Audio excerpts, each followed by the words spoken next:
Today I wanted to talk about connectors. I've talked about connectors quite a few times on the channel, but this is because I've moved up in frequency. So if you have something like a nano VNA and stuff, you're working with this type of connector. This is called an SMA, okay? And I don't know what SMA stands for. Somebody can I don't know. Somebody can comment below what SMA stands for. So this particular connector can come in lots of different grades, you know, from cheap to expensive, right? But the general rule is that SMA connectors are good to about 18 gigahertz, okay? Above 18 gigahertz, you need a different spacing of center conductor to coax and stuff. You just need different impedance type situation. So this is a pretty nice one. Sometimes you can go up a little bit past 18 gigahertz, but you're going to be lossy, and you don't want to go there. So then they came up with something called 3.5 millimeters. Now this is a 3.5 millimeter connector, and the first thing you can see is that there is no plastic in there. So this has like a polypropylene or something insulator. This has no insulator at all in it. It's air. So this has been separated from the center conductor to the out. It's just an air dielectric, and so that gets you up to about 34 gigahertz. So the 3.5 millimeters. Now you can plug these together. These are compatible. You can plug SMA into 3.5 millimeter. They will go together. This one's only going to be good to get 18. This one's going to be good to 34, but they will work. Okay. Then if you want to go up a little bit higher, okay, they came up with, let's see, where do I have one? Here's another 3.5. That's not one. That's not one. That's not one. Here, this one. Okay, so if you look at the difference here, you'll notice that there is a bit of, there's a closer spacing between the pin and the outside. Now this does have a plastic dielectric as well, so it's not going to be the best for this particular thing, but it's a short little device, so they're not going to be too worried about it. Okay, and what this is a 10 dB attenuator. It has a 2.92 millimeter on this side, and it has an SMA on this side. Okay, like I said, they do play together, so you can imagine you're plugging this one, and the match needs to be really good because it's a high frequency. But once you divide it down in its smaller in amplitude, then maybe you can get away with the SMA. Anyway, it is different. Let's see here. Trying to find another example. I believe this is another example here. Let me see if I can focus on that one. I got a different lens on the camera here so I can get in close. So this one is kind of hard to see because of the lighting I've got.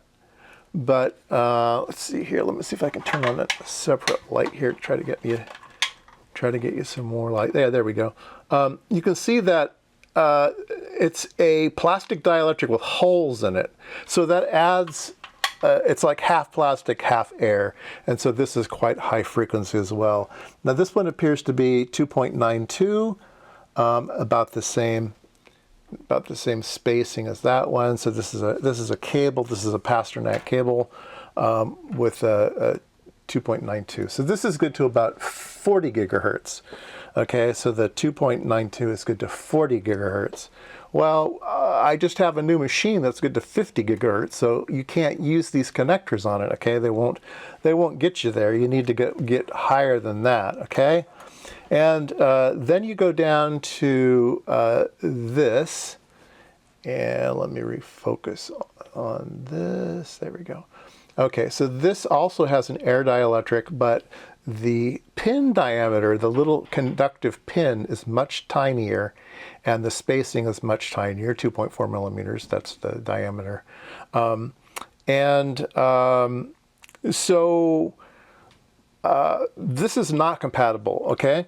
The SMA, the 3.5, and the 2.92 are all interchangeable. You can connect them all together and everything will be okay, but this is different. So once you reach up into the 2.4, you need to stay with 2.4, okay? Let's see here. I had another cable. Where's my other cable? This one here. This, I believe, is this one's probably 2.92. This cable here. I don't have any 2.4 millimeter cables. Everything in my lab is bigger. So this is on the front of my instrument. In fact, it's a male connector on the front of my new instrument. And so if you want to do anything, you're going to have an adapter, okay? So you're going to need something like this, okay? This is so it's, I guess it's female on the front, or male. No, it's female on the front. So you would need something like this, which is 2.4 on this side and 3.5 on this side. That's what this connector is. So this one converts between 2.4 and 3.5, but you would need a female version. I don't have one here. They're all on the instrument. You would need a female version, okay? This is a female 2.4 millimeters, but it's a female 2.4 to 2.4. So that wouldn't get you anywhere. That was just a gender changer, yeah. And so, like I said, I already have them attached to the instrument, but it's a female, 3.5 on one side and 2.4 on the other side. So those are not permanently, but I leave those attached to my new instrument so that on the front of the instrument, I have a 3.5 millimeter female connector on all the connectors. Now, does that mean that I can't run 50 megahertz into it? No, of course not. You can run 50 megahertz into it. It's just that you're going to get a reflection and it won't be impedance matched perfectly, but you will be able to get signal into the instrument. It still will have the same bandwidth. It will just have a lower amplitude. So you can still do all of that. So anyway, there you go. Oh, and the 2.4 millimeter, where's my 2.4? So the 2.4 millimeter connector gets you up to 50 megahertz, okay? Now, like I said, 50 megahertz is very, very slow these days. You need to get even faster than that. So what do? Well, they have 1.85 connectors that go to 70 gigahertz. They have 1.35 millimeter connectors that go to 90 gigahertz. They have 1 millimeter connectors that get you to 110 gigahertz. They have 0.8 millimeter connectors to get you 145 gigahertz.